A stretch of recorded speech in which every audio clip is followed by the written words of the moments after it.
Shalom Shalom, kami percaya penyertaan dan kasih karunia Tuhan tercurah atas kita.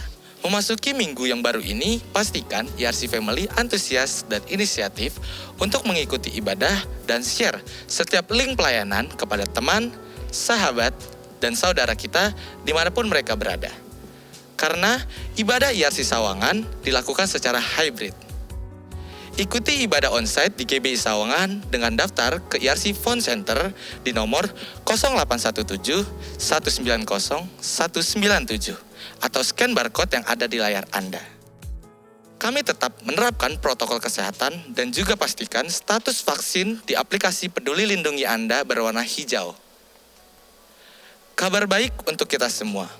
Bagi Bapak Ibu yang memiliki anak berusia 6-12 tahun dan sudah vaksin 2 kali, bisa ikuti ibadah anak setiap minggu jam 10 pagi di ruang JC. Scan barcode ini untuk mendaftar. Ibadah Raya Hari Minggu disiarkan di YouTube channel ERC Sawangan, Facebook, dan RCTI Plus. Jangan lupa untuk subscribe dan nyalakan tanda bel untuk mendapatkan notifikasi konten terbaru dari kami. Program atau ibadah online lainnya juga dilakukan sebagai berikut.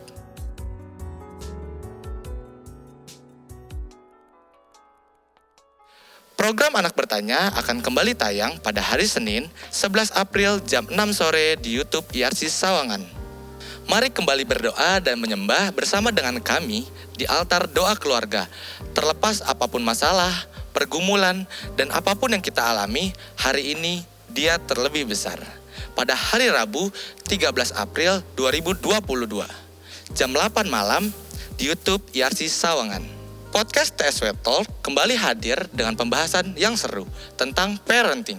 Jangan lewatkan perbincangan yang sangat menarik dan memberkati ini. Akan tayang pada hari Kamis, 14 April 2022, jam 6 sore hanya di YouTube ERC Sawangan. Ibadah Jumat Agung akan dilakukan 2 kali ibadah, yaitu jam 10 pagi dan jam 12 siang pada tanggal 15 April 2022 dan akan dilayani oleh Pastor Haryanto. Ibadah Paskah juga akan dilakukan pada hari Minggu 17 April 2022 jam 10 dan jam 12 siang yang akan dilayani oleh Pastor Dio Gunawan. Kita membutuhkan persekutuan yang teratur dengan saudara seiman untuk dapat saling menguatkan dan mendorong dalam kasih. Daftarkan diri Anda dan keluarga Anda dengan bergabung dalam ERC Cool. Salah satu cara yang bisa kita lakukan untuk Tuhan adalah memaksimalkan potensi yang Tuhan telah berikan kepada kita. Daftarkan diri Anda untuk menjadi volunteer dengan scan barcode yang ada di layar Anda.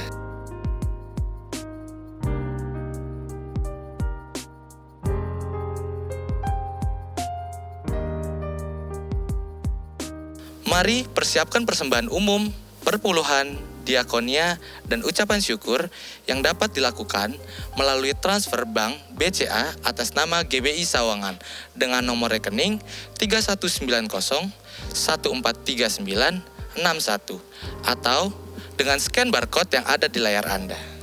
Kirimkan pokok doa Anda ke WhatsApp atau scan barcode yang ada di layar. Tim ERC Prayer Call Center akan menghubungi Anda.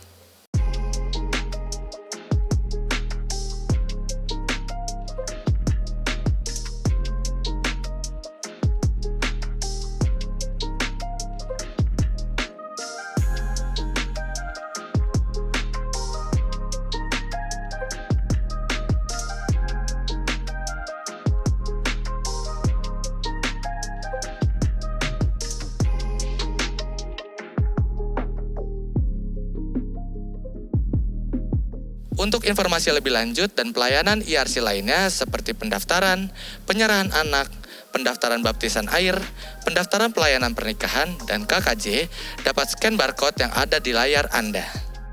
Jangan lupa untuk terkoneksi dengan sosial media kami, yaitu TikTok, Instagram, dan Facebook untuk mendapatkan informasi terupdate dari kami.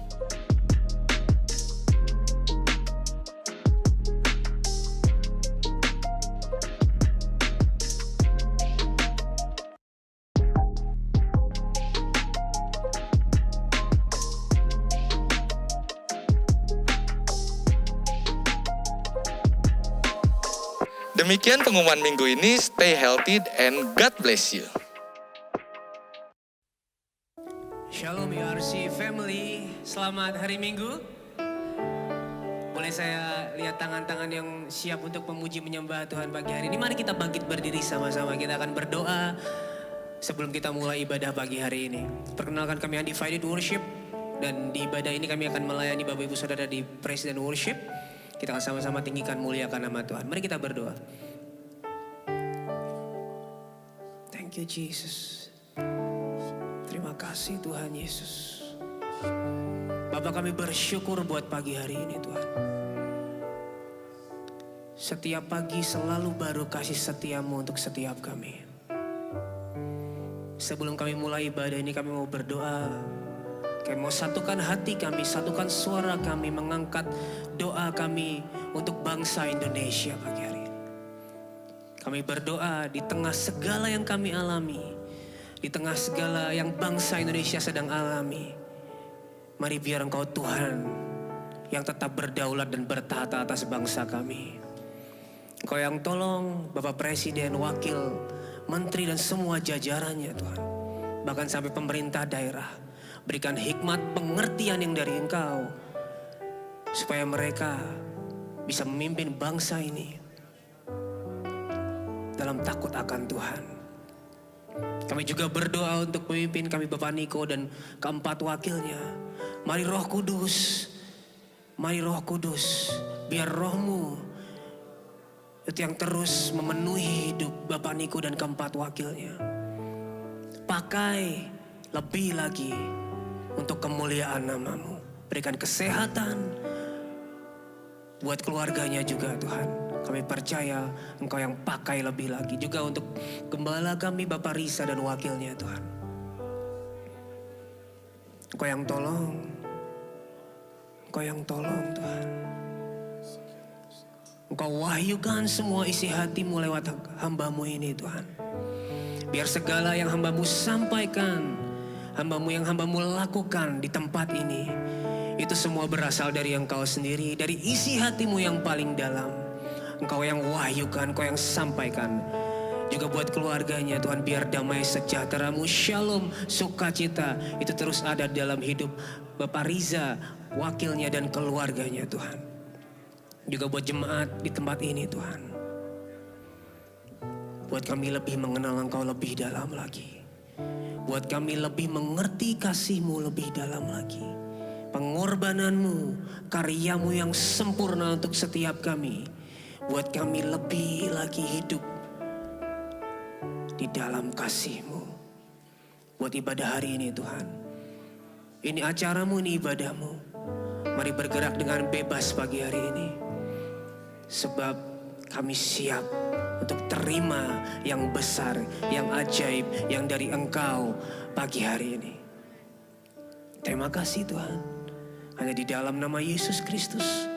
Terpujilah Engkau di tempat yang tertinggi. Semua yang percaya sama-sama katakan amin. Mari berikan kemuliaan buat Tuhan yang paling dahsyat. Berikan tepuk tangan bagi Allah kita lebih dahsyat lagi.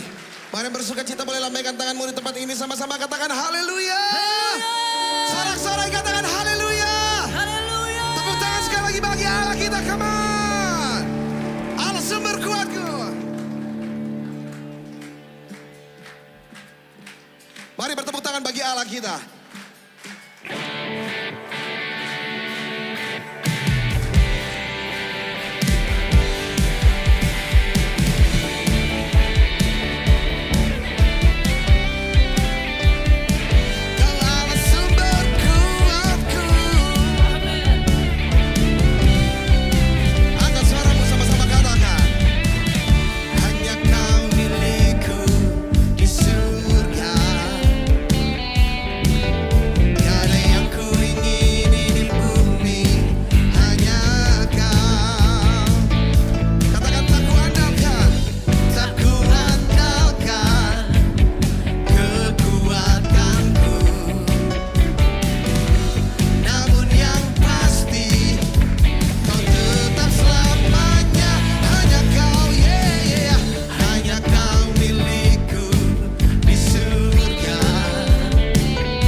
dahsyat. Allahku dahsyat. Katakan dengan keras, Allahku dahsyat. Allahku dahsyat. Saya percaya di balik setiap masker yang saudara gunakan ada senyuman sukacita karena Allah kita baik. Amin. Coba lihat kiri kananmu, terus bilang minyak boleh mahal, apapun boleh mahal, tapi Allah kita tetap luar biasa. Amin. Amin. Sebentar lagi mau lebaran, pembantu mau mudik, tetap bersukacita. Tepuk bahu kiri kananmu terus katakan, God is good. Come on. Tepuk kiri kananmu terus katakan, God is good. Haleluya. Come on. Katakan, tak kuandalkan. Yes. Biar si Sawangan mana suaranya? Sekali lagi katakan. Tak kuandalkan, tak kuandalkan. Amin. Siap-siap sama-sama. Namun yang pasti, let's go. Kau tetap selamanya. Allah sumber kuatku, Allah sumber kuatku, Allah sumber kuatku dan bagianku selama. Allah sumber kuatku, Allah sumber kuatku, Allah sumber kuatku dan bagianku selamanya, selamanya, selamanya,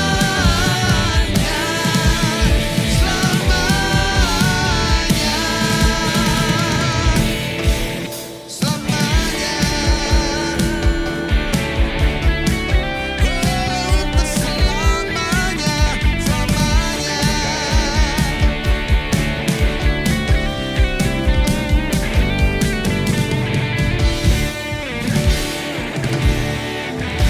Come on, sorak-sorai bagi Allah kita.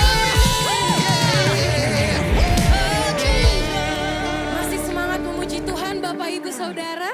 Amin. Mungkin lagu ini akan terdengar sangat asing untuk kita semua yang di sini. Karena lagu ini lagu barunya Undivided yang akan muncul di album kita. Yes. Jadi mari kita pelajari lagu ini, mari kita menari, mari kita memuji Tuhan bersama-sama. Amin. Let's go.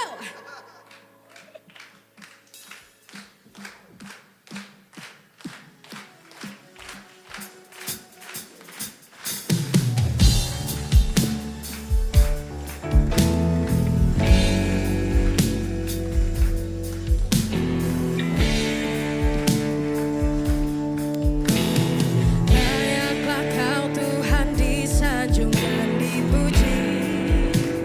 Hey.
Siapa yang bersuka cita pagi hari ini boleh lambaikan tanganmu.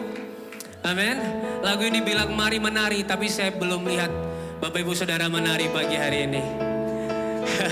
Boleh kita lakukan gerakan yang standar ya.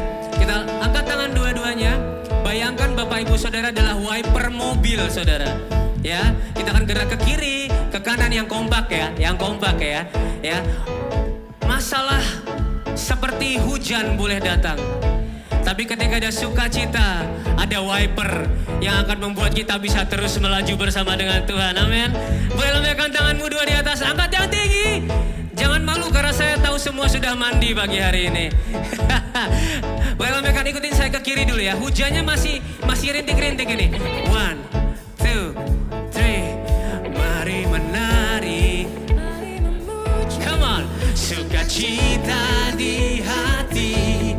Tanggalkan semua Beban di hati, menyembah Yesus yang hujannya tambah deras, come on. Mari menari, mari memuji, sukacita di hati, tanggalkan semua beban di hati. Siapa lebih cepat lagi? Mari sama-sama menari. Mari menari, mari memuji, sukacita di hati, tanggalkan semua beban di hati, menyembah. Kita lambatin lagi. Mari menari, mari memuji, sukacita di hati, tanggalkan semua beban di hati, menyembah Yesus yang maha tinggi. Mari yang bersuka cita sama-sama berikan tepuk tangan yang paling dahsyat buat Tuhan kita. Come on, haleluya, haleluya. Mari berikan fist bump ya, jangan tos ya, fist bump aja. Kanan kiri bilang, saya mau bersuka cita lebih lagi hari ini. Yang di rumah juga, siapapun di sebelahmu berikan fist bump, bilang saya mau bersuka cita pagi hari ini. Yes. Mari kita berdoa sama-sama. Makasih Tuhan buat pagi hari ini, buat sukacitamu. Kami tahu hidup kami mungkin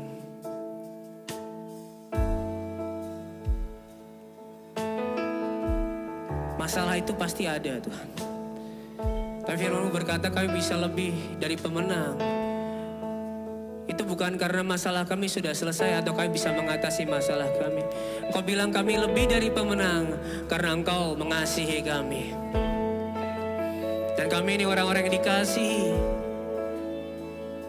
Kami orang-orang yang dikasihi oleh Yesus Kristus. Oleh karena itu kami ini lebih dari pemenang. Terima kasih Tuhan, terima kasih buat pagi hari ini. Terima kasih Tuhan. Kemanakah aku dapat pergi, menjauhi roh-Mu yang suci, Kau sahabat,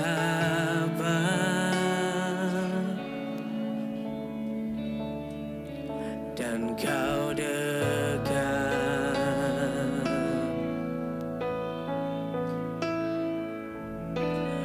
Bahkan seluruh pengabdianku tak bisa membalas kesetiaan-Mu, sungguh mulia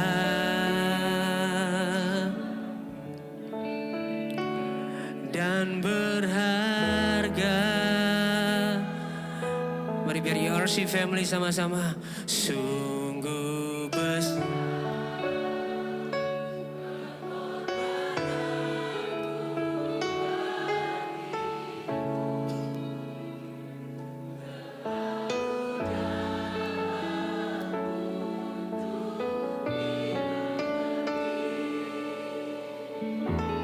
Sungguh besar.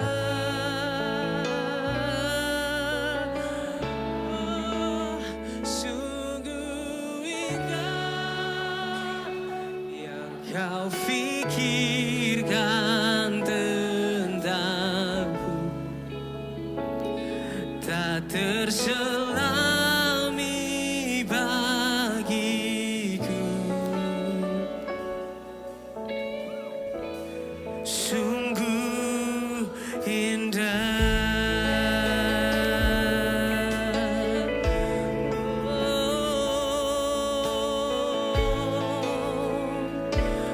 katakan sama-sama, kemanakah kami dapat pergi Tuhan?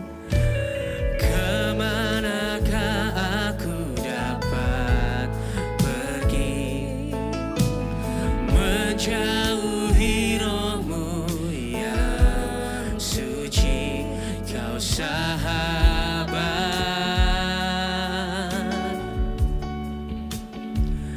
dan Kau dekat.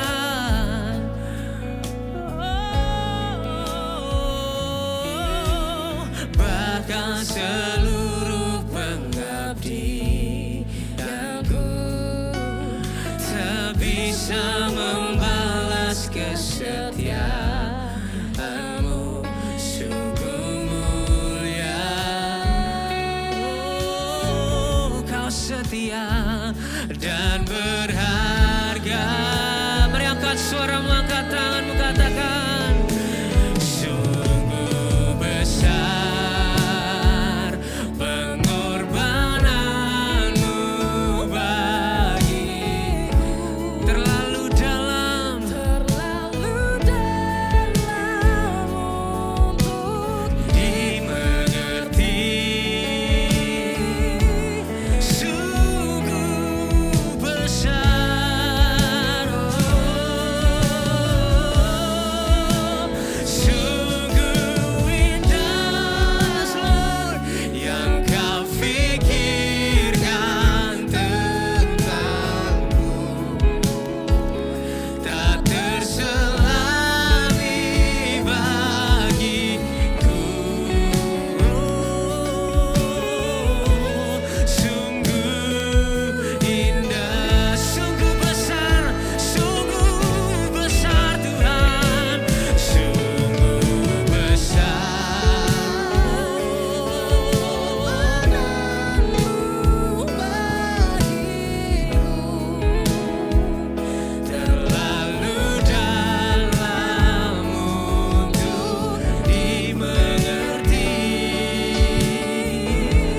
Sungguh besar, sungguh indah, yang Kau fikirkan tentangku, tak terselami. Tuhan, Tuhan, mari sembah Dia. Sungguh indah. Mari naikkan mazmur ucapan syukurmu pagi hari ini. Sembah Dia, sembah Dia.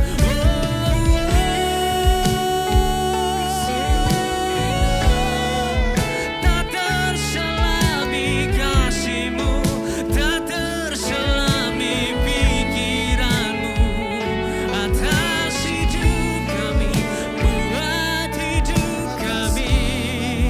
Oh, kami bersyukur Tuhan. Kau baik, Kau baik. Oh, thank you Jesus, thank you Jesus, thank you Jesus for your grace. Mari terus sembah Dia, masuk lebih dalam lagi. Mari tinggikan namanya, biar lahir dari hatimu mazmur nyanyian baru bagi Tuhan. Just worship Him, come on, come on.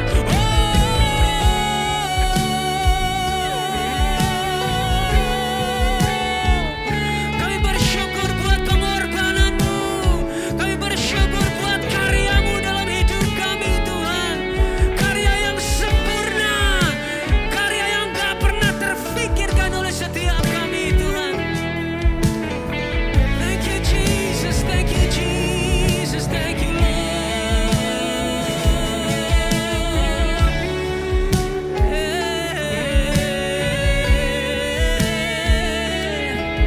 Oh Jesus, oh Jesus.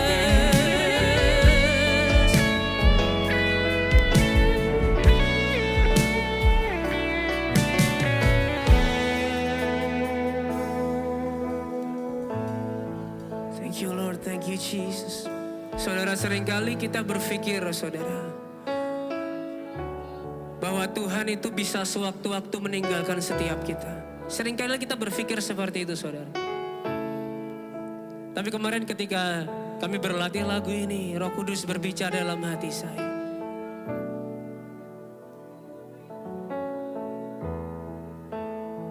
Sejauh apapun kita pergi, sejauh apapun kita berlari daripadanya, Dia nggak pernah jauh dari kita, saudara. Bahkan firman-Nya berkata ketika ada satu domba yang hilang, Dia tidak meninggalkan, Dia cari sampai ketemu, saudara. Yesus cari sampai ketemu. Kalau Dia saja jauh-jauh turun dari surga ke bumi untuk menjadi manusia, untuk menyelamatkan hidupmu dan hidup saya.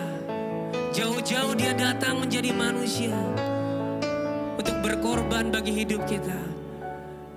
Mana mungkin Dia tinggalkan orang-orang yang Dia selamatkan dengan hidupnya. Mana mungkin Dia tinggalkan jauh-jauh orang yang Dia selamatkan dengan nyawanya di atas kayu salib. Dia nggak akan pernah meninggalkan setiap kita. He never leaves. He never leaves you. He never leaves me.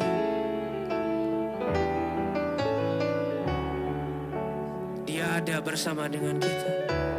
Dan pagi hari ini kalau engkau percaya bahwa Yesus nggak pernah meninggalkan engkau dan saya, mari angkat tanganmu sekali lagi. Let's sing this song together. Mari katakan, sungguh besar pengorbananmu Tuhan.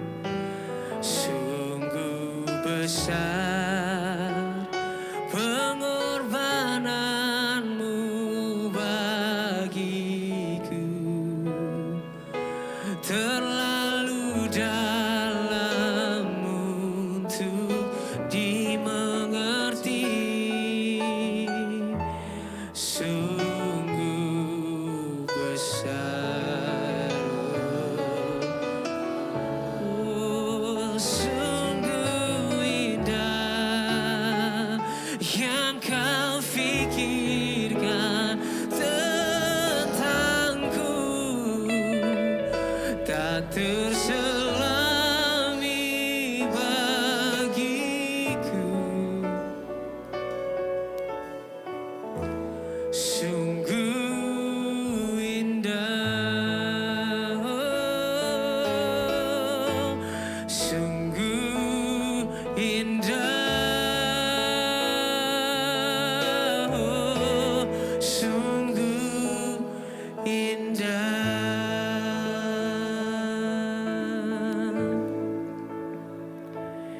And I am yours now forever. In your grace I surrender. You are my Jesus now forever. I'm alive in your wonder, Lord. Say, I am yours, I am yours now forever. In your grace I surrender. You are mine, you are mine now forever, Jesus. Oh, I'm alive. In your Mari nyatakan sama-sama, I am yours.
'Cause I am yours, I am yours. now forever. Now forever. In your grace, In your grace. I surrender. I surrender. You are mine, You are mine. now forever. Forevermore. I'm alive Yeah. in your wonder. Kau membuatku sesuai rencanamu. Kau memegang setiap musim hidupku. Ku serahkan semua kekhawatiranku. Ku milikmu.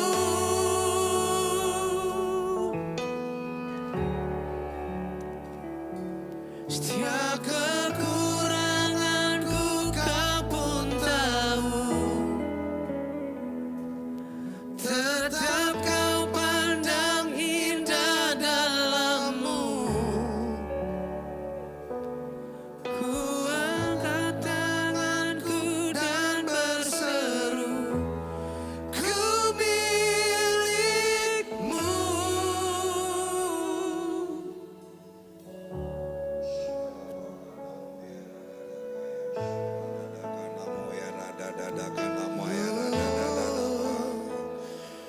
Kita berbahasa roh. Sharada bakana moya dada dakana moya dada dakana moya dada dada baba baba baba baba baba baba. Jangan ada yang diam. Sharada bakana moya dada dada dakana moya dada dakana moya dada dakana ma. Shandara bakana moya sandara dakana mo. Yang belum dikaruniai dengan bahasa roh, katakan haleluya. Haleluya.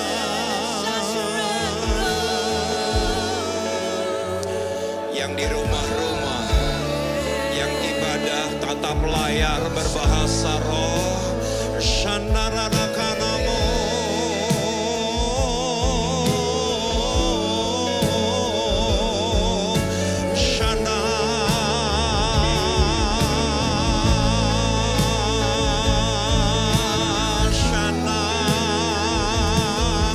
Kami milikmu,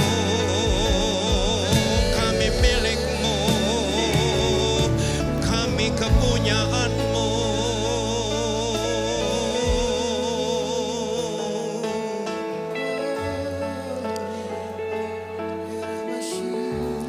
Seringkali dalam kehidupan ini tidak ada yang instan. Tidak ada yang ekstrim langsung berubah. Tetapi status kita ketika kita percaya langsung ekstrim berubah menjadi anak-anak Allah.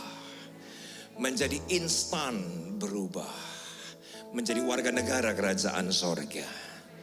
Dan biarlah semua kita deklarasikan siapa status kita dan identitas kita pagi hari ini. Baik yang ibadah tatap layar maupun tatap muka. Angkat tangan kanan tinggi. Inilah kepunyaanmu, inilah milikmu. Dan nyatakan kehendakmu atas kami. Kami siap untuk menerima engkau yang adalah firman. Sama-sama yang siap dengan suara keras kita katakan amin. Wow, kita berikan tepuk tangan bagi Tuhan kita. Wow, silahkan kembali duduk, sambil duduk Anda berikan tepuk tangan, berikan yang terbaik untuk Undivided Worship yang sudah menemani kita. Puji nama Tuhan.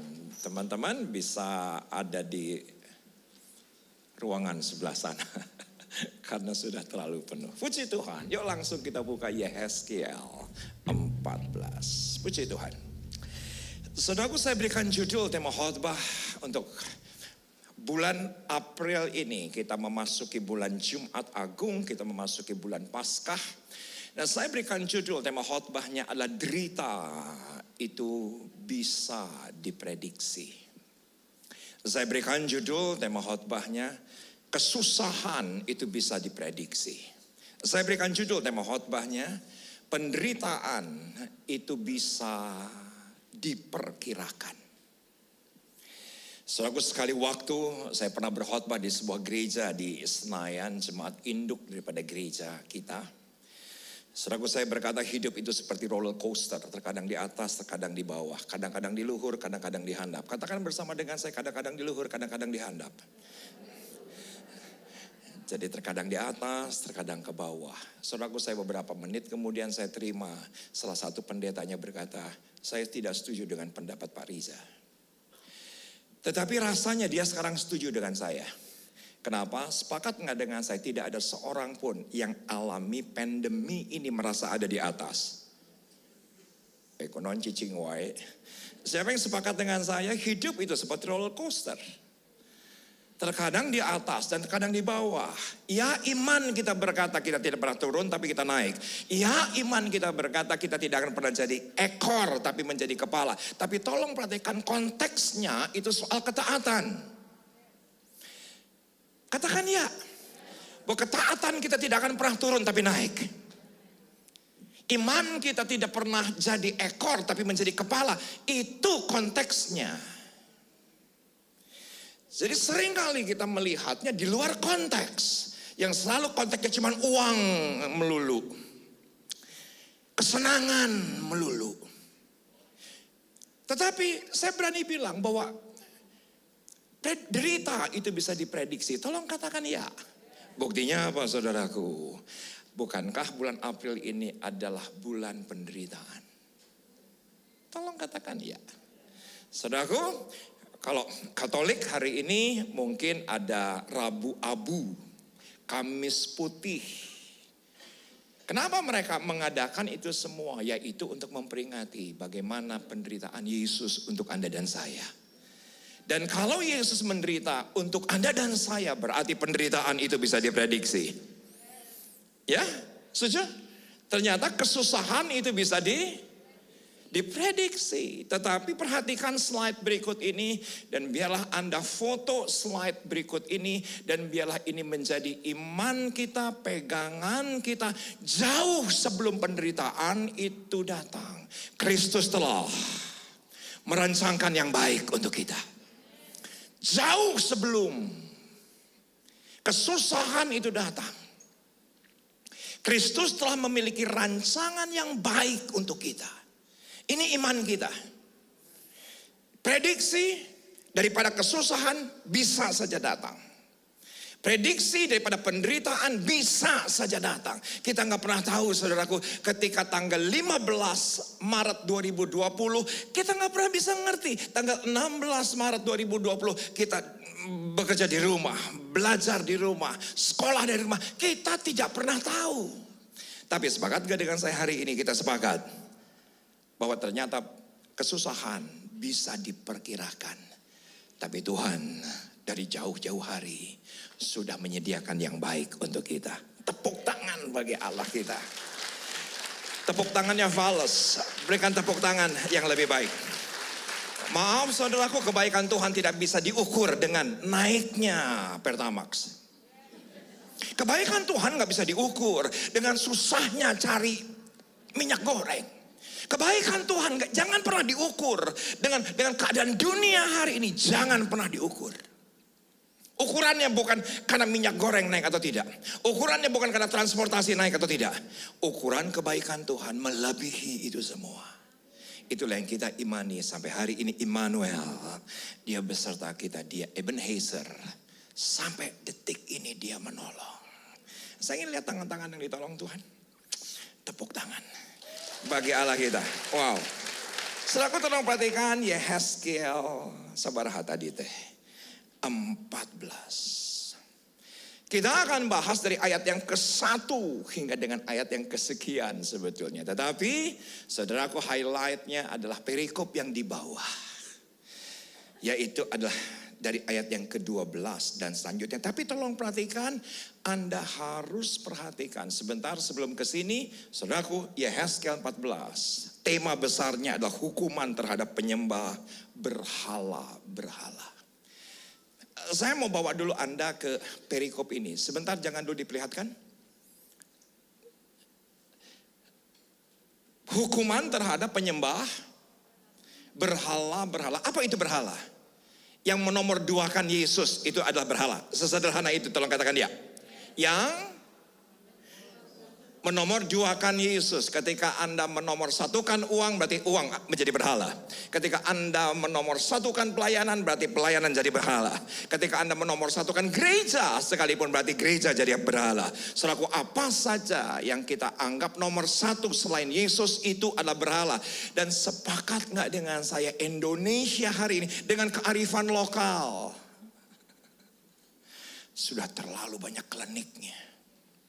Saya setuju dengan sahabat saya 2 minggu yang lalu saya bertemu dengan Pastor Gilbert. Saya setuju dengan beliau. Bahwa saudaraku, Indonesia ini sudah dipersembahkan kepada berhala-berhala. Dengan kalimat kearifan lokal. Cuman hanya gara-gara apa? Hujan berhenti ketika sebuah acara besar di Mandalika. 15 menit saudaraku hujannya berhenti. Padahal menurut BKMG memang harus berhenti. Ya memang menurut perkiraan cuaca juga memang harus berhenti. Bukan karena rara. Tapi semua menjadi bangga. Ini menjadi kearifan lokal. Saudaraku, bahasanya sopan sekali. Santunnya luar biasa. Bahkan saya memberanikan diri berkata, kita harus benar-benar berdoa untuk Indonesia. Kenapa? Ketika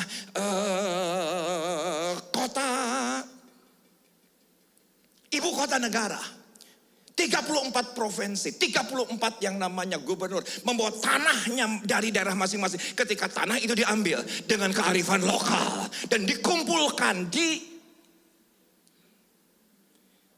ibu kota negara di Balikpapan dengan kearifan lokal, dengan ritual-ritual daerah. Sepakatnya dengan saya, bangsa ini sudah menyembah berhala. Walaupun dengan kalimat yang santun.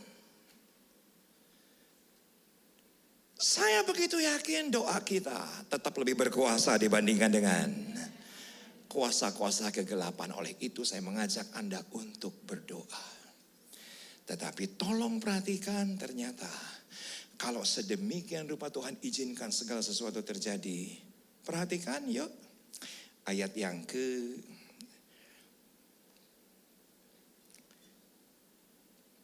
12. Sama-sama kita lihat. Hukuman tidak tertegakkan lagi. Hukuman tidak bisa dihindari lagi. Hukuman tidak bisa ditunda lagi. Tapi yang menarik saudaraku, ada yang bisa menunda. Perhatikan, kemudian datanglah firman Tuhan kepadaku, hai anak manusia, kalau sesuatu negeri berdosa kepadaku dengan berubah setia, dengan kearifan lokal. Dan aku mengacungkan tanganku melawannya dengan memusnahkan persediaan makanan dan mendatangkan yang ke-1 kelaparan. Katakan bersama dengan saya, kelaparan.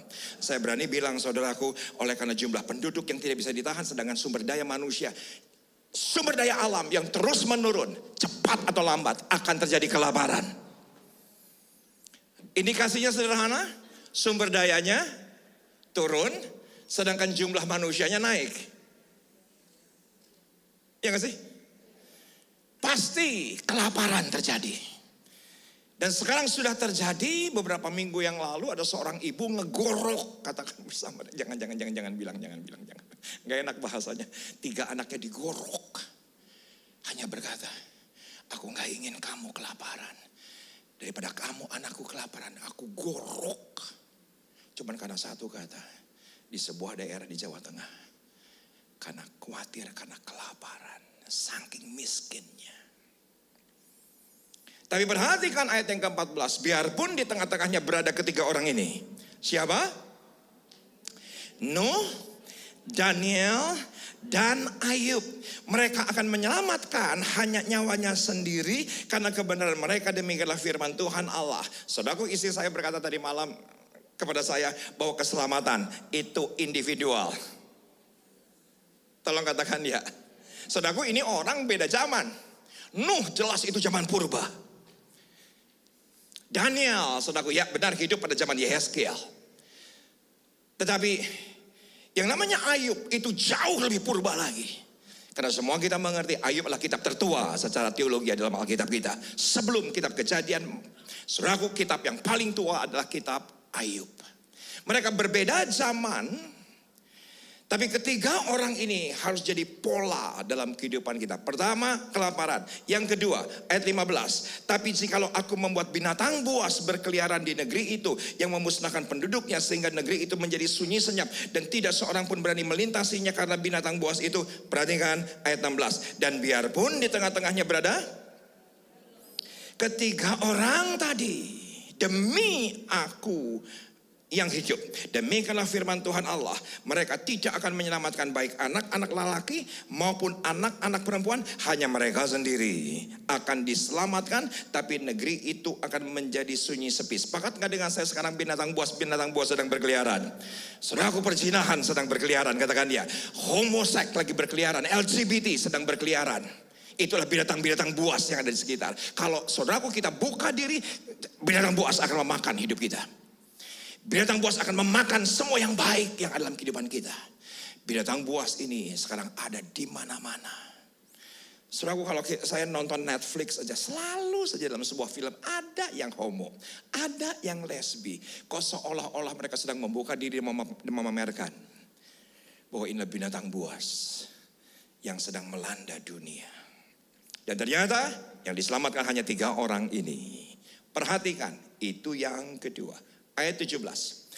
Tetapi jikalau aku membawa pedang, katakan bersama dengan saya, pedang, atas negeri itu, dan aku berfirman, hai pedang, dan aku melenyapkan dari negeri itu manusia dan binatang, dan biarpun di tengah-tengahnya berada ketiga orang tadi, demi aku yang hidup, demikianlah firman Tuhan Allah, mereka tidak akan menyelamatkan baik anak-anak lelaki maupun anak-anak perempuan, tetapi hanya mereka sendiri yang akan diselamatkan. Sepakat nggak dengan saya, pedang berbicara mengenai perang?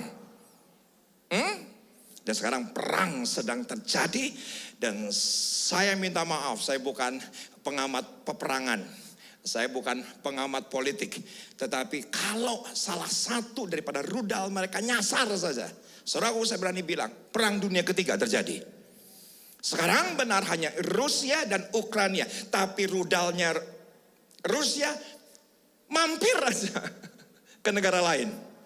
Itu urusannya nggak sesederhana, hanya mereka berdua yang berperang. Pedang sedang terjadi atas dunia ini. Kenapa? Karena dunia sudah menyembah berhala-berhala. Perhatikan ayat 19. Atau jikalau aku mendatangkan sampar, katakan bersama dengan saya, sampar. Sepakat nggak dengan saya, sampar adalah pandemi? Saya nggak perlu bahas lah. Saya nggak perlu bahas yang namanya kelaparan sudah terjadi hari ini. Yang namanya binatang buas sudah ada di mana-mana. Tadi yang ketiga apa? Pedang, perang terjadi di ujung-ujung dunia. Bahkan yang keempat, sampar, pandemi juga sudah terjadi.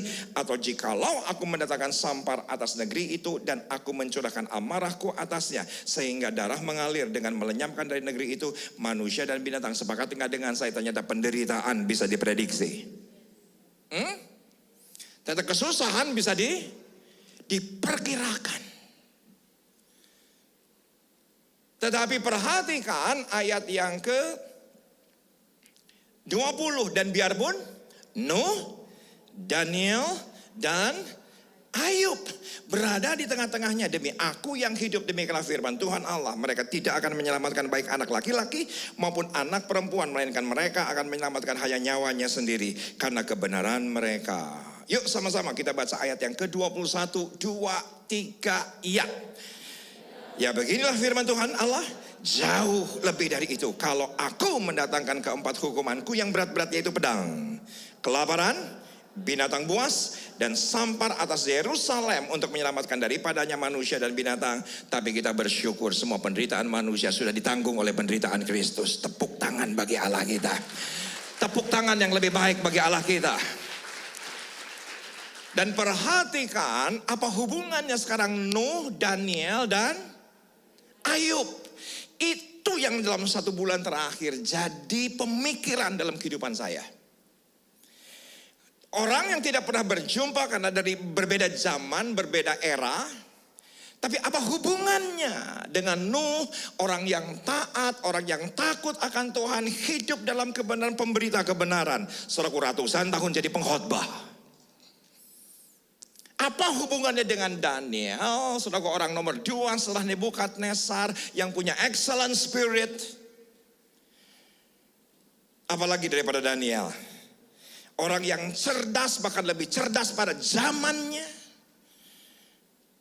Penasehat nomor 2 daripada pemerintahan yang ada. Dan apa hubungannya lagi sama Nuh, sama Daniel, dan juga Ayub. Siapa Ayub? Saleh, jujur, menjauhi kejahatan, takut akan Tuhan. Tapi sepakatnya dengan saya, dari ketiganya ini ada benang merah. Katakan bersama dengan saya, benang merah. Belum semua, katakan bersama dengan saya, benang merah. Saudaraku, tolong perhatikan, yang ditolong Tuhan hanya orang-orang yang berhikmat. Kenapa saya katakan demikian? Kenapa saudaraku saya katakan demikian? Karena saya melihat 95% daripada Alkitab. Anda mungkin berkata, Pak, enggak 95%, 94 tenanaon. Saeutik bedana. Pak, maaf saya enggak setuju Pak dengan 95%. Tapi saya berpikir 60% tenanaon. Beda dengan saeutik. Tapi saya memberanikan diri berkata 95% yang terjadi dalam Alkitab, maaf, adalah hikmat. Siapa yang setuju dengan saya? Dalam kehidupan Yusuf nggak ada mujizat. Kunon cicing wae. Ada dalam kitab Yusuf ada mujizat? Tidak ada mujizat, yang ada adalah hikmat. Tolong katakan dia. Jadi satu bangsa itu diselamatkan oleh karena satu kata hikmat. Siapa yang setuju dengan saya? Di kitab Esther tidak ada mujizat. Tidak ada mukjizat di kitab Esther. Apa mukjizatnya di kitab Esther? Bahkan kitab Esther tidak ada kata Tuhan. Tapi sepakatkan dengan saya, satu bangsa, saudaraku, diloloskan oleh karena satu hikmat yang diterima oleh Esther, yang diterima oleh Mordekai. Tolong katakan ya. Siapa lagi? Sebutkan Alkitab. Bahkan Yehezkiel, ayat yang barusan kita baca, tidak ada mukjizat sama sekali. Dia tidak memenangkan satu jiwa pun dalam pelayanannya. Tapi kita tahu persis, kitab Yehezkiel itu sekali karena hikmat. Tolong katakan ya. Sebut siapapun. Selaku Alkitab kita didominasi dengan satu kata, hikmat. Mungkin Anda berkata, apa pendeta? Bukankah dalam perjanjian baru itu banyak mukjizat, tapi maaf, itu cuma 5%. Karena yang mendahului 5% tetap hikmat. Anda mau contoh? Mau enggak? Mau enggak? Siapa? Kia? Tolong kasih lihat, ada satu suami istri yang saya akan minta bangkit berdiri. Christian dan Imelda, bangkit berdiri. Berdiri aja. Oke, Christian, Imelda. Saudaraku, dalam beberapa bulan kita akan terima jiwa baru. Kenapa? Karena Imelda setelah 8 tahun menunggu, akhirnya akan lahir jiwa baru untuk Sawangan. Hamil dan pasti melahirkan bayi yang luar biasa. Saudaraku, tolong perhatikan. Tadi sebelum mereka datang ke ruangan ini, mereka melaporkan apa yang Tuhan sedang kerjakan. Saudaraku, 8 tahun. Dokter mengatakan mustahil punya anak. Mustahil punya anak. Saya tidak akan sampaikan kasusnya. Tapi ketika saya tanya Christian, suaminya, saya tanya Email, apa yang terjadi dengan kalian? Apa yang dijelaskan sangat masuk akal. Kalau dokter mengatakan tidak mungkin secara manusiawi bakal punya anak. Kalaupun punya anak harus dengan teknologi bayi tabung lah. Tapi kalau yang lahiriah hampir mustahil. Tapi saya tanya, apakah kalian bayi tabung? Tidak sama sekali. Lahiriah. Sepakat nggak dengan saya, mukjizat masih ada? Tapi tolong perhatikan. Mereka hamil Oktober 2021 ketika Email atau Christian ulang tahun. Kakeknya Pak David. Pak David? Aman Pak David? Puji Tuhan. Kakeknya berdoa, tahun ini pasti kamu punya anak. Sepakat gak dengan saya? Mukjizat didahului hikmat. Ngerti gak sih? Hikmat dulu baru mukjizat. Bukan mukjizat dulu, walaupun saya tahu bahwa mukjizat hikmat itu adalah mukjizat. Mukjizat itulah hikmat. Katakan bersama dengan saya, Nuh kenapa diloloskan? Karena berhikmat. Silakan duduk, tepuk tangan bagi Tuhan. Saya berikut bersuka cita 8 tahun menantikan. Bukan waktu yang pendek. Tapi karena oleh semua hikmat, kamu tahun ini pasti hamil. Kamu tahun ini pasti memiliki anak dengan cara normal. Saudaraku, mukjizat pasti didahului dengan hikmat. Saya minta maaf kalau orang Kristen, karena semua kita kan Pentakosta, benar gak sih? Kita kan karismatik, betul gak sih? Kalau cool gitu kan 20 orang berkumpul. Ayo kamu bersaksi, semua langsung mengheningkan cipta. Ya gak sih? Langsung nunduk, tiba-tiba berdoa, tiba-tiba sahdu. Kenapa? Karena kita berpikir yang namanya kesaksian itu harus mukjizat. Mati bangkit baru disaksikan, buta melihat baru disaksikan, gak bisa hamil, itu saksi. Padahal saudaraku, saya berani bilang hikmat itu mukjizat. Karena hikmat itu datang dari Tuhan sendiri. Tepuk tangan bagi Tuhan. Tepuk tangan yang lebih baik bagi Allah kita. Karena saya tahu persis Nuh berhikmat. Saya tahu persis yang namanya Daniel berhikmat. Saya tahu persis karena Ayub berhikmat. Sepakat gak dengan saya? Karena yang memulai hikmatlah takut akan Tuhan. Dan ketika mereka takut akan Tuhan. Karena permulaan hikmat adalah takut akan Tuhan. Karena ketiganya benang merahnya takut akan Tuhan. Perhatikan slide berikut ini. Hikmat adalah mukjizat. Mukjizat adalah hikmat. Tolong katakan ya. Nggak harus mati bangkit. Karena kita terlalu karismatik. Kita pikir yang namanya kesaksian itu spektakuler. Padahal Yusuf tidak pernah alami yang spektakuler. Tidak pernah alami yang spektakuler. Masuk ke naon teh? Masuk ke dalam tanah teh apa? Masuk dalam sumur, dijual di Median, dipasarkan di pasar Mesir. Saudaraku, nggak ada mukjizatnya. Tapi karena diloloskan karena sebuah kata namanya adalah hikmat. Jangan anggap remeh satu kata hikmat. Yuk kita lihat Daniel 12 ayat yang ketiga. Daniel 12 ayat yang ketiga. Daniel 12 ayat yang ketiga, dan orang-orang bijaksana akan bercahaya seperti cahaya cakrawala. Bijaksana, Alkitab berbahasa Inggris menggunakan kata wise. Sepakat nggak dengan saya kata wise? Ada kata dasar dari hikmat. Oke? Perhatikan. Bijaksana menggunakan kata wise. Dan wisdom yang adalah hikmat, kata dasarnya adalah wise. Siapa yang diluputkan ketika penderitaan terjadi? Siapa yang diloloskan? Karena penderitaannya sudah pasti, tidak bisa tertegahkan, tidak bisa dihindari, tidak bisa ditunda. Karena manusia sudah bermacam berhala-berhala. Tapi ternyata di akhir zaman, katakan bersama dengan saya akhir zaman. Karena Daniel pasal yang ke-12, perikopnya jelas akhir zaman. Sepakat gak dengan saya hari ini? Akhirnya akhir zaman. Kita hari ini akhirnya akhir zaman. Saudaraku, saya tidak akan bahas soal akhir zamannya, tandanya, perangnya, chipnya, robotnya, bonekanya. Saya tidak akan lihat dari sisi keuangan. Tapi tolong perhatikan yang paling penting adalah, dan orang-orang bijaksana akan bercahaya seperti cahaya cakrawala. Dan yang telah menuntun banyak orang kepada kebenaran. Kepada apa? Kepada Kristus. Seperti bintang-bintang, tetap untuk selama-lamanya.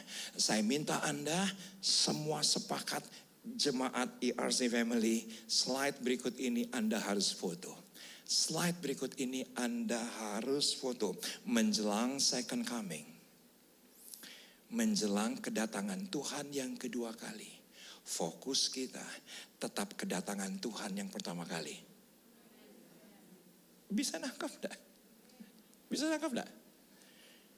Daripada kita tafsir ini, tafsir itu, bulan ditafsir, matahari ditafsir, semua ditafsir. Mendingan fokus kita kedatangan pertama kali Kristus yang menyelamatkan dunia ini. Kita tafsir ini, perkirakan ini, prediksikan ini adalah antikris, ini waduh liar. Katakan bersama dengan saya liar. Dan maaf saudaraku, tafsirannya juga gak ada yang benar. Akhirnya tafsirnya ke sana, tafsirnya ke sini. Daripada fokus saudaraku menjelang second coming ini, tetap fokus kita memenangkan jiwa. Fokus kita setiap lutut bertelut, setiap lidah mengakui Yesus adalah Tuhan. Fokus kita adalah segala bangsa-bangsa kakinya bertelut bahwa Allah, Tuhan Yesus adalah Tuhan di atas segala Tuhan. Tolong katakan ya. Tetap fokus kita adalah bagaimana Tuhan menyelamatkan dunia ini. Karena saya tahu proses menjelang second coming akan ada penderitaan. Tapi fokus kita bukan penderitaan. Fokus kita lah Yesus sendiri. Dan ketika fokus kita Yesus, kita akan membawa banyak orang dalam kebenaran.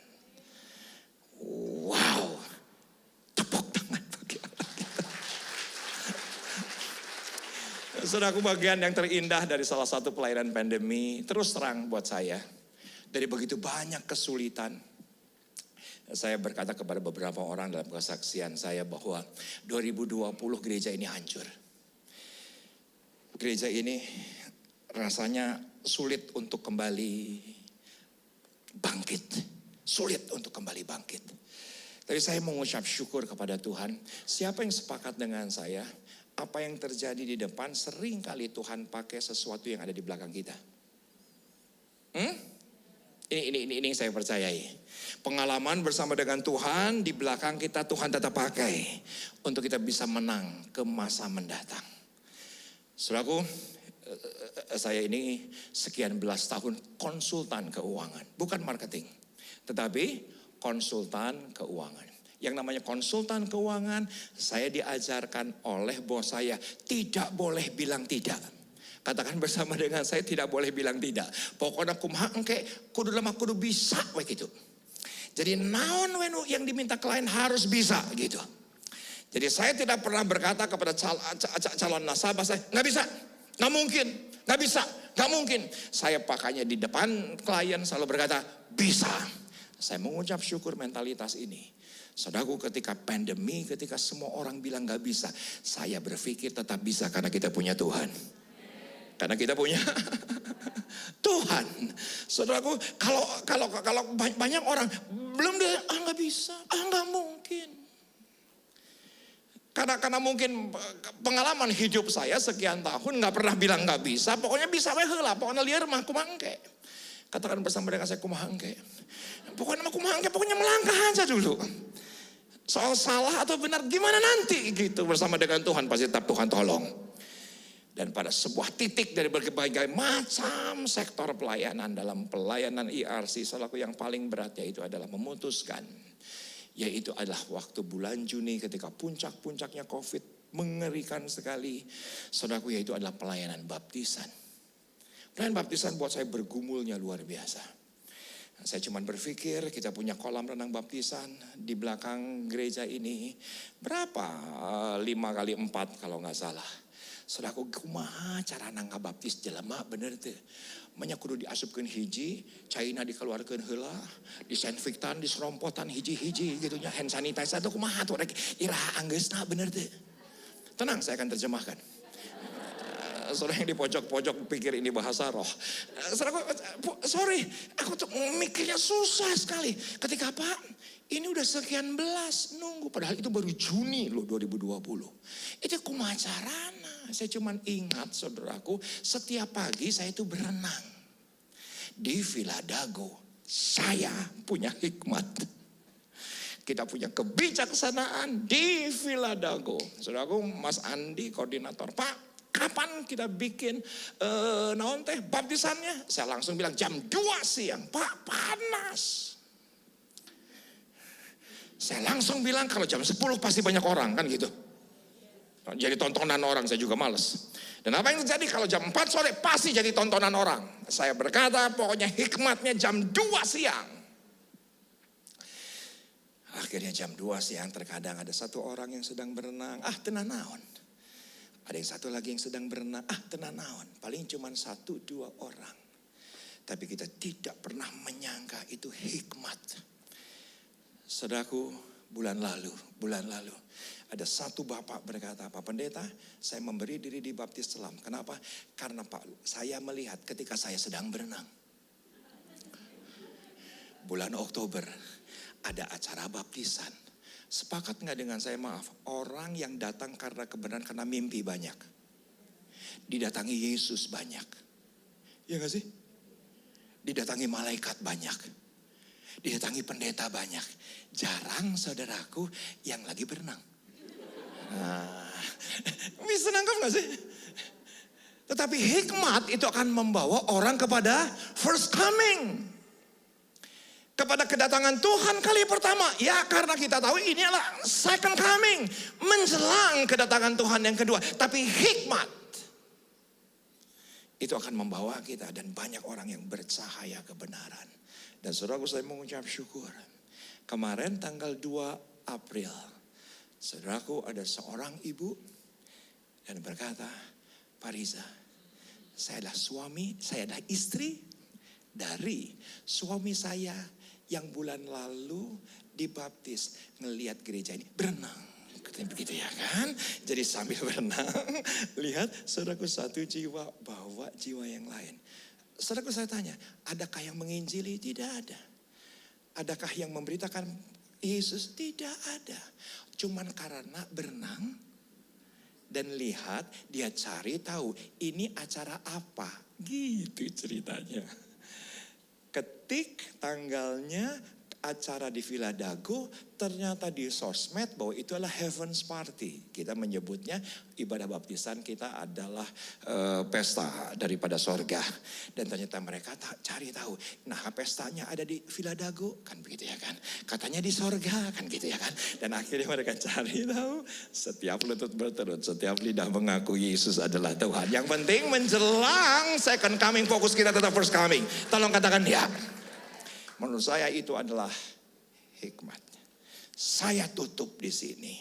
Teman-teman pemuji dan penyembah bisa maju ke depan. Kejadian 41 ayat 33. Yuk sama-sama. Ketika Firaun mendapatkan mimpi dan dia nggak bisa dapatkan mimpi, dan semua kita tahu. Tiba-tiba ada satu anak manusia, namanya adalah Yusuf, yang ketika itu posisinya dalam penjara.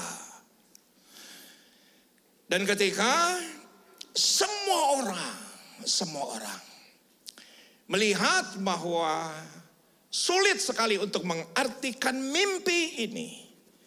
Dan perhatikan ayat Kejadian 41 ayat 33. Yuk sama-sama kita baca. 2, 3 ya. Oleh sebab itu, baiklah tuanku Firaun mencari seseorang yang berakal budi dan bijaksana, dan mengangkatnya menjadi kuasa atas tanah Mesir. Perhatikan. Saya memberanikan diri berkata, atau perlihatkan slide-nya. Perhatikan slide-nya. Hikmat ada di mana-mana, tapi bisa berhenti bila akal budi kita tidak diisi dengan terus belajar. Bisa nangkap? Hikmat ada di mana-mana. Tolong katakan bersama mereka, saya hikmat ada di mana-mana. Saudaraku, kalau kita ngelihat yang namanya Alkitab, saudaraku, hikmat ada di mana-mana. Ada di pintu gerbang, ada ketika mereka ketemu dengan orang yang lebih bijaksana, yang lebih tua. Saudaraku, hikmat ada di mana-mana, tapi bisa berhenti. Tolong katakan ya. Maaf, kalau otaknya gak ada isinya. Agak berat nih. Makanya terus belajar, tolong katakan ya. Jangan berhenti belajar. Jangan berhenti yang namanya ini diisi. Kalau punya waktu bacalah.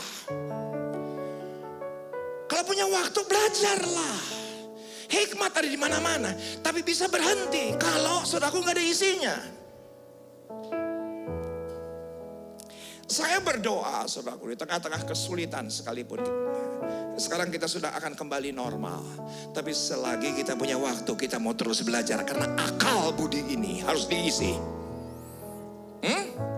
Karena akal budi ini harus diisi. Nalar ini harus diisi. Kalau nggak diisi, saudaraku, kita nggak pernah akan naik ke level yang lebih tinggi.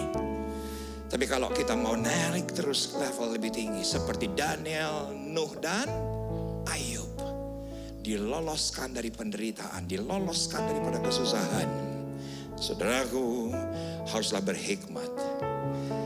Slide yang terakhir rasanya ada bagaimana cara hikmat diberikan. Yang ke satu yang meminta, katakan bersama dengan saya yang meminta.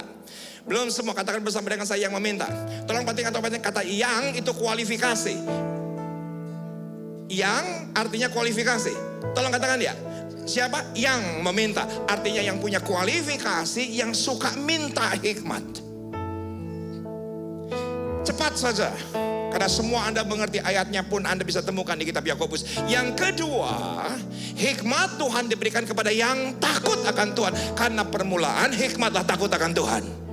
Respect akan Tuhan. Kita tahu ada yang lebih berdaulat, ada yang lebih berkuasa, ada yang lebih hebat, saudaraku, yang lebih pintar daripada nalar.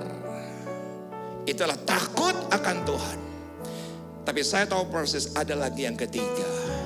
Sampai di sini saja, bagi yang tertarik Anda boleh foto untuk mengingatkan kita. Agar kita diloloskan dari penderitaan. Agar kita diluputkan dari penderitaan. Agar kita diluputkan daripada kesusahan. Karena penderitaan bisa diprediksi sebetulnya.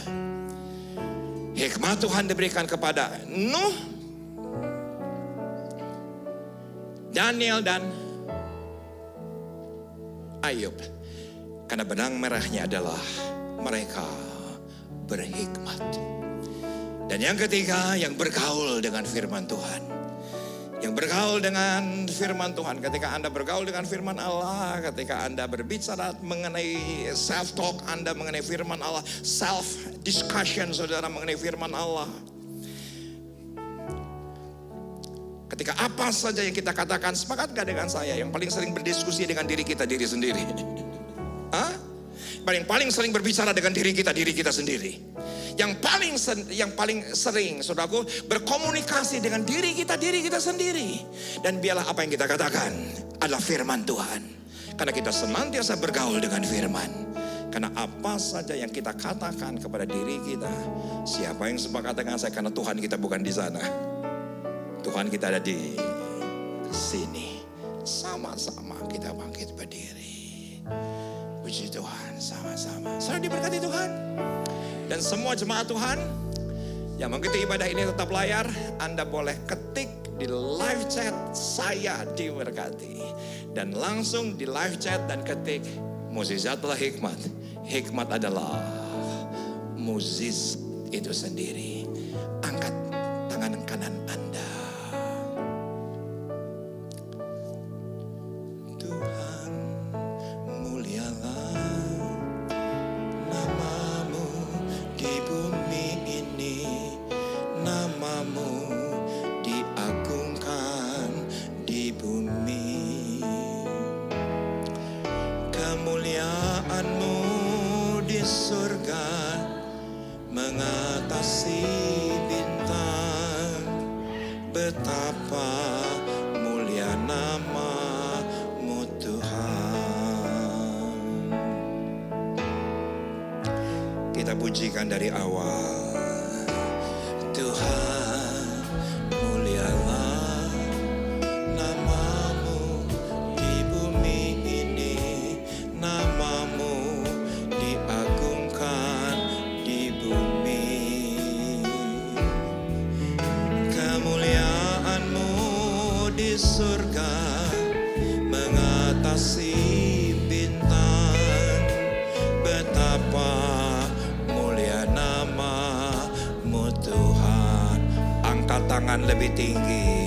Bila ku pandang ke langit, bulan dan segala bintang, ku heran kau memperhatikanku. Kau pilih dan kasihiku dan memotaiku. Sebab itu ku puji kau selamanya. Tuhan, mulialah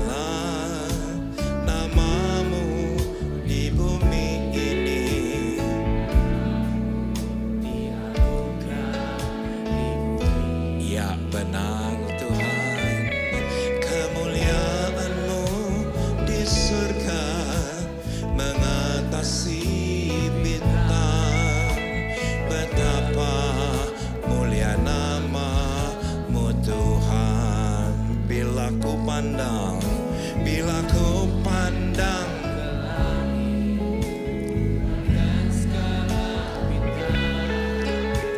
ku heran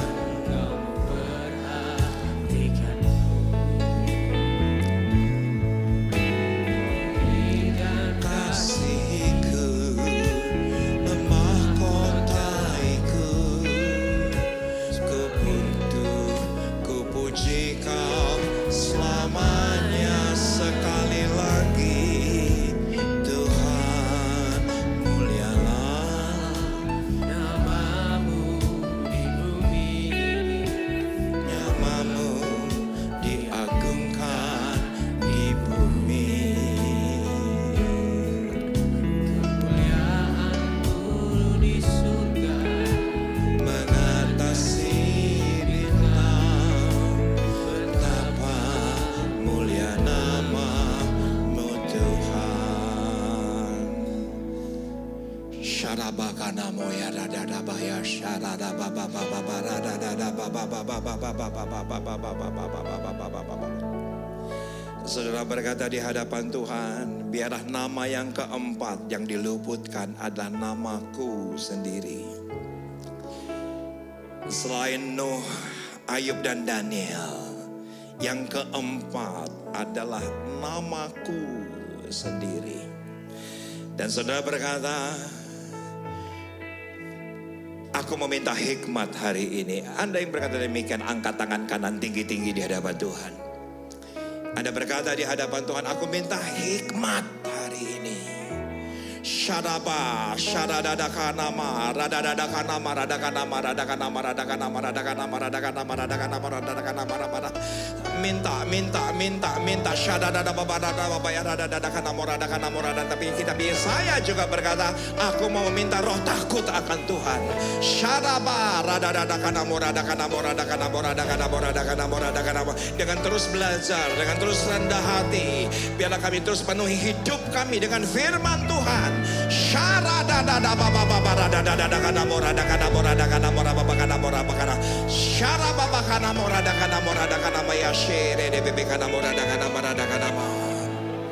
Terima kasih untuk wahyu yang Tuhan nyatakan atas kami. Dan kami siap masuk dalam perjamuan suci. Juga jemaatmu yang di rumah mempersiapkan perjamuan suci mandiri masing-masing di rumah. Dan biarlah semua kami mempersiap hati kami lebih daripada segalanya, yaitu adalah perjamuan kudus-Mu. Kita siapkan. Bila ku pandang ke langit, bintang, ku heran kau memperhatikanku. Kau pilih dan kasihku, memahkotaiku. Sebab itu ku puji selamanya Tuhan.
kudus atau roti yang ada di tangan saya tertulis Tuhan Allahmu telah mengubah kutuk penderitaan, kutuk kesusahan itu menjadi berkat bagimu.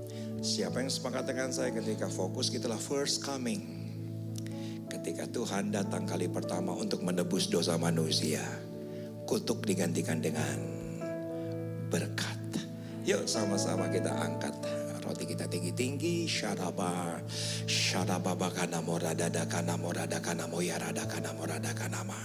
Bapa, kami bersyukur untuk firman. Terima kasih untuk hadirat-Mu. Terima kasih untuk roti yang adalah representasi daripada tubuh-Mu dan bukankah roti yang kita pecah-pecahkan.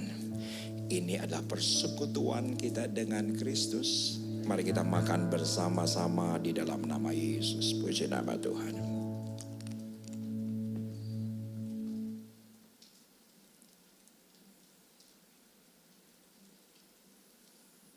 Terima kasih, terima kasih, terima kasih, terima kasih, terima kasih, terima kasih, terima kasih, terima kasih. Kita angkat roti tinggi-tinggi. Bila ku pandang ke langit, ku heran kau memperhatikanku. Kau pilih dan kasihku memahkotaiku. Sebab itu ku puji kau selamanya. Tuhan, mulialah namamu di bumi ini. Namamu diagungkan di bumi. Kemuliaanmu di surga mengatasi bintang. Betapa mulia namamu Tuhan. Bukankah cawan ucapan syukur yang kita ucapkan syukur adalah persekutuan kita dengan darah Kristus. Mari kita minum bersama-sama di dalam nama Yesus. Terima kasih. Kita angkat kedua tangan kita dan kita katakan terima kasih. Syaraba radadakanama radakanamoya syaradadakanama radakanaama. Terima kasih Tuhan. Terima kasih Tuhan.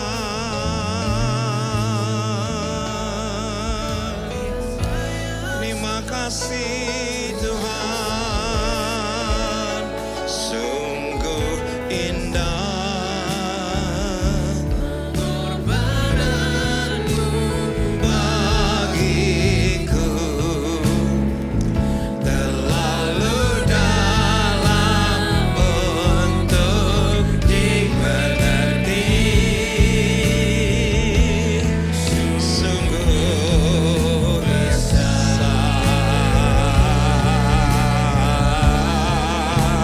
sungguh indah yang kau pikirkan tentangku. Tak terselami bagiku. Sungguh indah. Jemaat saja katakan sungguh besar.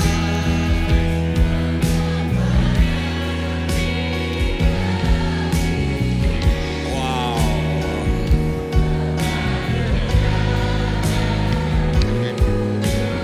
Dimengerti. Kami bersyukur untuk pengorbanan-Mu Tuhan. Kami bersyukur.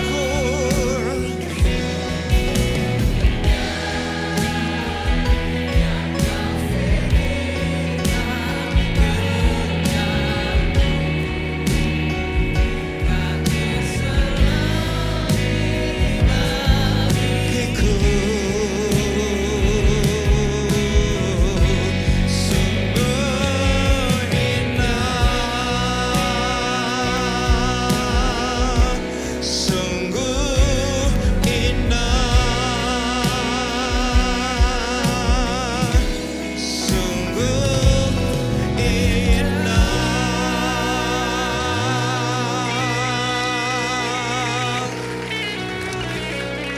kami mau menabur, kami mau membawa persepuluhan kami mau membawa persembahan kami. Karena kami tahu Engkau yang terlebih dahulu memberkati kami.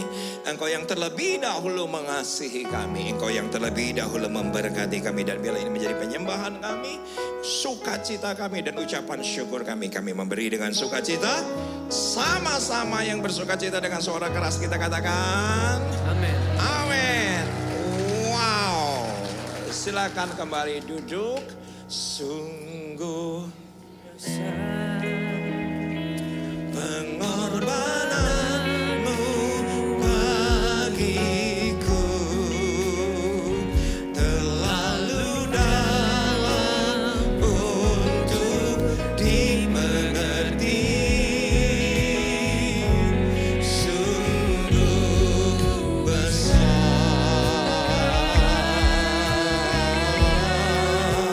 sungguh indah yang kau fikirkan tentangku. Tak terselami bagiku. Sungguh indah. Sekali lagi, sungguh besar, sungguh besar pengorbananmu bagiku. Terlalu dalam untuk dimengerti. Sungguh besar,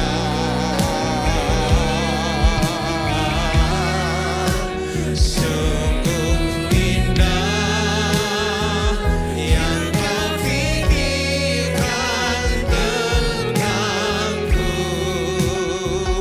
Tak terselami bagiku.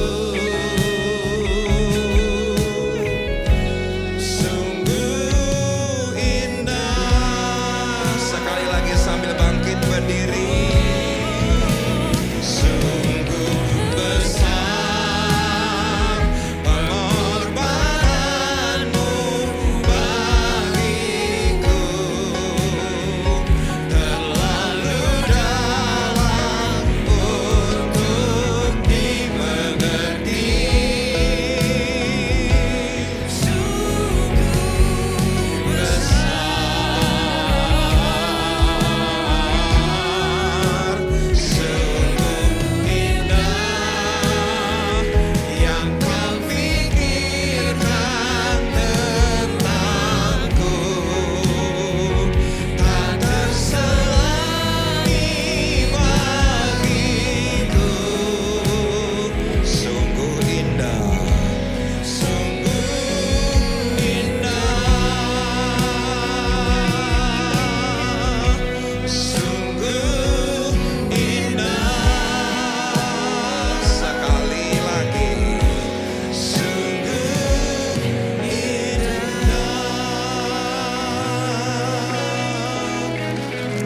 Sebelum doa berkat dan beberapa hal yang saya mau sampaikan secara pribadi, pengumuman bahwa ibadah Kid Church onsite mulai hari ini sudah berlangsung. Puji Tuhan langsung full house. Ya memang dulu 5 kali kebaktian, sekarang cuma 1 kali kebaktian dengan kapasitas cuma 30%. Jadi Anda bisa pastikan bagi Anda yang merindukan anak-anak Anda dilayani di Kid Church dan Anda bisa beribadah onsite lebih cepat lebih baik untuk Anda daftar. Karena kita pastikan semuanya sudah vaksin 2 kali. Sudah vaksin 2 kali.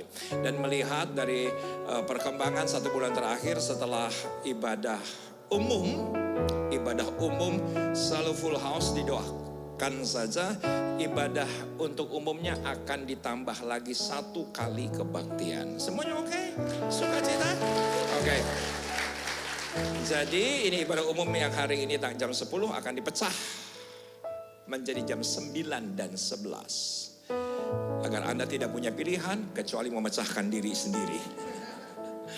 Karena itu yang paling aman buat kami. Selaku daripada jam yang baru nanti dari awal lagi. Tapi kalau dari jam 10 bisa dipecah langsung jam 9 dan jam 11. Dalam beberapa waktu Anda ikuti terus sosial media daripada IRC Sawangan, Anda akan bisa mengikuti pengumuman-pengumuman selanjutnya dan ibadah DRP dan Teens.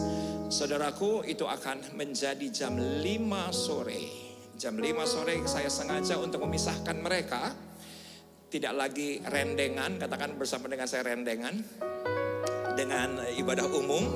Agar yang ibadah di RP betul-betul ibadah teens dan youth kita betul-betul dilayani dari mereka, oleh mereka. Kalau sekarang saudaraku ya, pemusiknya ya yang sudah senior-senior ini. Kalau misalnya direndengin kan jadinya mereka gak punya kesempatan, ya gak sih? Pengkhotbahnya misalnya beberapa waktu yang lalu Pak Ridwan Huta Barat udah opung. Masa kita suruh pulang ya akhirnya isi ibadah teens.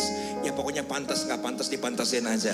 Tetapi saudaraku saya akan memanfaatkan sebuah momentum bahwa generasi muda hari ini sebetulnya mereka sangat mencintai gereja lokal. Tolong katakan amin. Maka mulai hari ini saudaraku banners yang ada di depan kita sudah ganti hashtagnya yaitu ada Local Church Pride. Kita bangga dengan gereja kita sendiri. Karena Tuhan menolong kita Ebenezer. Sampai detik ini Tuhan menolong kita, katakan ya. Saya minta maaf kalau saya sebutkan nama-nama pendeta-pendeta yang terkenal yang adalah sahabat-sahabat saya yang umur 40, umur 50, yang anak umur 15 tahun mereka gak kenal. Mereka gak kenal. Kalau saya sebutkan namanya, kalau Anda pasti kenal. Tapi kalau saya sebutkan nama-nama yang terkenal itu, saudaraku maaf, usia 15 tahun, saha eta teh duka teuing. Siapa mereka aku gak tahu, aku gak ngerti. Kenapa? Karena mereka jauh lebih mengasihi, mencintai dan habis-habisan untuk gereja lokal. Gak apa-apa nanti nyanyinya fals-fals sedikit gak apa-apa. Nanti khotbahnya juga mungkin salah-salah gak apa-apa. Karena saya pun hari ini bisa seperti hari ini karena diberi kesempatan. Hah? Kita kasih kesempatan untuk yang 12 tahun, yang 11 tahun yang pegang kamera aja kelas 5 SD. Bukan dia nanti yang kebaktian jam 12. Kelas 5 SD saudaraku yang pegang kamera tengah kita itu kelas 5 SD. Yang barusan yang pegang di sini umur 16, 13. Mereka sangat mencintai gereja lokal. Tergantung apakah kita mau kasih kesempatan atau tidak. Oke? Semuanya oke? Good. Angkat kedua tangan kita. Terimalah berkat kasih karunia berlimpah-limpah dari Allah Bapa, Anak dan Roh Kudus dalam Yesus Kristus menyertai kita keluar masuk kita. Mulai hari ini sampai Maranatha bahkan sampai selama-lamanya yang percaya diberkati Tuhan dengan suara keras 3 kali. Kita katakan amin. Amin. Amin. Sorry jeda kita cuma 20 menit. Saya bukan tidak ingin melepas rindu dengan saudara, tapi Anda harus keluar dari tempat ini karena tempat ini akan didisinfektan. Tuhan Yesus memberkati. Senang ketemu dengan semua keluarga besar IRC Sawangan baik-baik saja. Tuhan Yesus memberkati. Shalom semua. Saya mau mengajak saudara untuk menggambarkan sosok Tuhan. Apa yang ada di benak saudara? Laki-laki atau perempuan? Banyak dari kita pasti akan menggambarkannya sebagai sosok laki-laki, bukan perempuan. Rasanya jarang sekali sosok Tuhan digambarkan sebagai seorang ibu dan seringkali digambarkan dengan maskulinitas seorang bapak. Tapi tahukah Anda bahwa sebetulnya Tuhan itu tidak bergender? Dia bukan laki-laki ataupun perempuan. Menurut Yohanes 4 ayat 24, Tuhan adalah roh. Akan tetapi dalam penulisan Alkitab yang didasarkan pada budaya bangsa Israel yang patriarkal, disitulah Tuhan digambarkan sebagai sosok laki-laki, yaitu sebagai raja dan bapa. Saat mengekspresikan dirinya, Yesus pun mengajarkan gerejanya sebagai mempelai wanita dan dia sebagai mempelai pria. Tujuannya adalah untuk menunjukkan bahwa Israel menyembah Allah yang benar, yang memelihara dan membela. Berbeda dari bangsa-bangsa di sekeliling mereka yang menganut kebudayaan pagan dan kebanyakan mengambil sosok dewi-dewi untuk disembah. Walaupun iman dasar kekristenan percaya bahwa Yesus adalah putra dari Allah Bapa dan ini mengandung makna maskulinitas. Akan tetapi Tuhan juga digambarkan sebagai seorang ibu. Di dalam Yesaya 66 ayat 12-13 Tuhan berkata, "Kamu akan menyusu, akan digendong, akan dibelai-belai di pangkuan, seperti seseorang yang dihibur ibunya. Demikianlah aku ini akan menghibur kamu." Semua implikasi tersebut bukan untuk membedakan nilai, hak, dan martabat laki-laki dan perempuan. Di hadapan Tuhan, kita semua adalah setara, yaitu sebagai pembawa gambaran Tuhan. Demikian pula dalam gereja dan pelayanan. Tuhan memberi tempat kepada perempuan. Banyak contoh dalam Alkitab yang menunjukkan perempuan dihormati dan dipercaya untuk memimpin, mengajar, dan bernubuat. Dalam pelayanan Yesus, Ia juga menghilangkan diskriminasi terhadap kaum perempuan dan penyalahgunaan otoritas laki-laki. Yesus menjadi sahabat perempuan dan mendorong perempuan untuk memberitakan Injil. Yesus pun memuji, membela, dan menyelamatkan perempuan yang seringkali direndahkan. Gereja kita pun konsisten mengikuti ajaran Tuhan, di mana perempuan dapat diangkat sebagai gembala, guru, worship leader, pengkhotbah, dan sebagainya.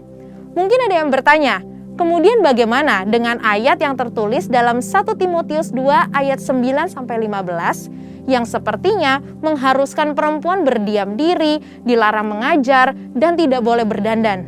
Perlu diketahui bahwa konteks ayat tersebut Paulus tujukan untuk mengajar jemaat Efesus yang dilanda ajaran sesat, pengaruh dari budaya paganisme setempat, di mana beberapa kaum perempuan elit yang melayani dianggap sebagai dewi dan mendominasi, mengambil alih otoritas yang merusak tatanan struktur Tuhan, bahkan mengajarkan ajaran sesat. Pada dasarnya, Rasul Paulus mendukung perempuan untuk bernubuat dan mengajar, serta menghormati dan memperhitungkan jeripaya perempuan yang melayani gereja. Jadi, kekristenan sebetulnya adalah kabar sukacita untuk kaum perempuan yang mengubah pola pikir bahwa laki-laki adalah sosok yang lebih superior. Memiliki pemahaman yang benar akan posisi Tuhan terhadap gender sangat penting untuk gerejanya, supaya perempuan tidak lagi merasa direndahkan atau merasa tidak mempunyai nilai dalam kehidupan sosial dan rohani. Mari kita pahami bersama beberapa anggapan tentang kesetaraan gender sesuai dengan firman Tuhan. Yang pertama, perlu dipahami bahwa kesetaraan bukan berarti serupa. Walaupun setara, tetapi memiliki perbedaan fungsi, tugas, dan kewajiban. Firman Tuhan mengajarkan melalui ketritunggalan Allah.